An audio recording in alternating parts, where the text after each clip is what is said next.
జనగణనలోనే కులగణన తొలిసారిగా క్యాస్ట్ వివరాల సేకరణ.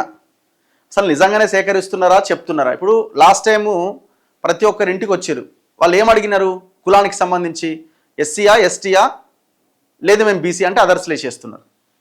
ఎస్సీ ఎస్టీ అయితే అది రాజ్యాంగబద్ధంగా వాళ్ళకి రిజర్వేషన్స్ ఉన్నాయి కాబట్టి ఎస్సీ ఎస్టీని అడుగుతున్నారు. బీసీ అనేసరికి అదర్స్లో చేస్తున్నారు, అంటే ఓసీలు కూడా అదర్స్ కిందకే వస్తున్నారు, బీసీలు కూడా అదర్స్ కిందకే వస్తున్నారు. అసలు నిజంగానే కులగణన చేస్తున్నారా? చేసే ఆలోచన ఉన్నదా వీళ్ళకి? ఓపెన్ కాలంగా కులం విభాగం పెట్టిరట. ఇగో జనాభా లెక్కింపు పత్రంలో ఎస్సీ లేదా ఎస్టీ లేదా కులం అనే అంశాన్ని 10వ ప్రశ్నగా పొందుపరిచారట.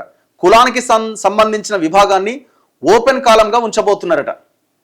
జనాభా గణన 2వ దశ అయిన పాపులేషన్ ఎన్యూమరేషన్ జనాభా లెక్కింపులో పౌరులను అడగబోయే 40 ప్రశ్నల జాబితాను కేంద్రం శుక్రవారం నోటిఫై చేసింది. వీటిలో అభ్యర్థుల కులం, కోవిడ్ టీకా వేయించుకున్న ప్రదేశం ఇలాంటి వివరాలు ఉన్నాయి. స్వతంత్ర భారతదేశ చరిత్రలో తొలిసారిగా సాధారణ జనగణనలోనే కులాల వివరాలు కూడా సేకరించబోతున్నారట. మొదటిసారిగా ఎస్సీలు ఎస్టీల లెక్కింపుతో పాటు పౌరులందరికీ వర్తించేలా కులానికి సంబంధించిన ఓపెన్ ఎండెడ్ ప్రశ్నను కూడా చేర్చిందట.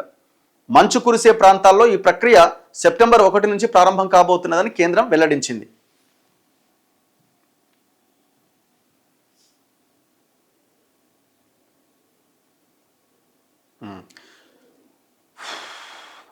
దీనివల్ల ఎన్యూమరేటర్లు పౌరులు తెలిపిన కులం లేదా ఉపకులాన్ని ఉన్నది ఉన్నట్టుగా నమోదు చేయడానికి వీలవుతుంది.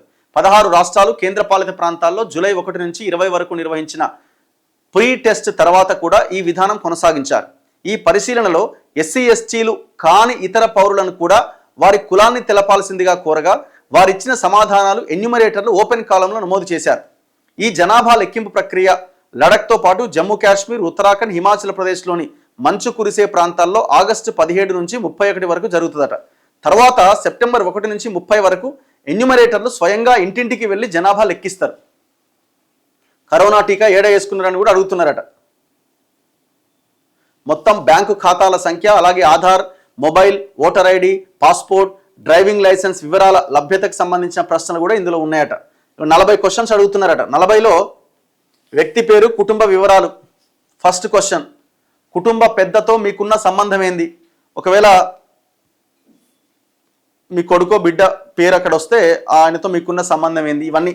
లింగం, పురుషుల, మేల్ ఆర్ ఫీమేల్, పుట్టిన తేదీ, వయస్సు, ప్రస్తుత వైవాహిక స్థితి, పెళ్ళైందా కాలేదా, వివాహ సమయానికి ఉన్న వయస్సు ఎంత, భర్త లేదా భార్య పేరు, జాతీయత, మతం, కులం. పదో ప్రశ్నగా కులం ఉందట. మరి కులంలో ఎస్సీ ఎస్టీ బీసీ అని అన్ని అడుగుతున్నారా, లేకపోతే ఎస్సీ ఎస్టీ పెట్టి మిగతా అదర్స్లో చేరుస్తున్నారా? ఇది తేలాలి. తండ్రి వివరాలు, తల్లి వివరాలు. 13 వైకల్యం, మీకేమన్నా హ్యాండిక్యాప్డ్ ఆర్ సంథింగ్ ఏదైనా ఉన్నదా? మాతృభాష. 13 తెలిసిన ఇతర భాషలు ఏమున్నాయి? 14 విద్య, భాష, డిజిటల్ నైపుణ్యాలు. 15 క్వశ్చన్, అక్షరాస్యత, డిజిటల్ అక్షరాస్యత స్థితి. దాంట్లో ఏమైనా మీకు ఇది ఉన్నదా, అంటే మీరు చదువుకున్నారా లేదా అని. 16 విద్యార్హత విభాగాలు, సబ్జెక్టులు, ఏం చదువుకున్నారు ఏంది. 17 క్వశ్చన్, ఉద్యోగ ఆర్థిక వివరాలు, మీ సంపాదన ఎంత, మీరు ఏం ఉద్యోగం చేస్తున్నారు, ఎక్కడ చేస్తున్నారు. 18వ ప్రశ్న, గత సంవత్సరంలో ఎప్పుడైనా పని చేశారా, ఏందో మరి. 20వ ప్రశ్న, వృత్తి ఆర్ ఉద్యోగం. 21వ ప్రశ్న, పరిశ్రమ, వ్యాపారం లేదా సర్వీసు స్వభావం, ఏం పని చేస్తున్నారు. 22వ ప్రశ్న, కార్మికుడి వర్గం, శ్రేణి. 23వ ప్రశ్న, ఆర్థికేతర కార్యకలాపాలు. 24 పని కోసం అన్వేషిస్తున్నారా లేదా పని చేయడానికి సిద్ధంగా ఉన్నారా. 25 పని ప్రదేశానికి ప్రయాణించే విధానం, ఎట్లా పోతారు మీరు మీ పని చేసే దగ్గరికి. 26 నివాస మార్పు, పుట్టిన స్థలం ఏంది. 27 చివరగా నివసించిన ప్రాంతం ఎక్కడ. 28వ ప్రశ్న, వలస వెళ్ళడానికి కారణం ఏంటి. అంటే ఇది అందరికీ అన్ని క్వశ్చన్స్ కావు, కొంతమంది ఈ క్వశ్చన్స్ అంటే ఇప్పుడు వలస కార్మికులు ఉన్నారు, మీకు వలస పోవడానికి ఎందుకు కారణం అని అడుగుతారు. ఆల్రెడీ వాళ్ళు ఓన్ హౌస్లో ఉన్నారనుకోండి, వాళ్ళకి క్వశ్చన్ సంబంధం లేదు. 29వ ప్రశ్న, చివరి వలస తర్వాత నివసిస్తున్న కాల పరిమితి. సో 30వ ప్రశ్న, శాశ్వత నివాస చిరునామా. 31 సంతానోత్పత్తి వివరాలు, మహిళల కోసం అంటే ఇది సపరేట్గా. 32 జన్మనిచ్చిన పిల్లల సంఖ్య. 33 బ్యాంకింగ్ వివరాలు. 34 కోవిడ్-19 వ్యాక్సినేషన్ తీసుకున్న ప్రాంతం. 35 మొత్తం బ్యాంకు ఖాతాల సంఖ్య. 36 mobile number. 37 Aadhaar card. 38 voter ID number. 39 passport, 40 driving licence.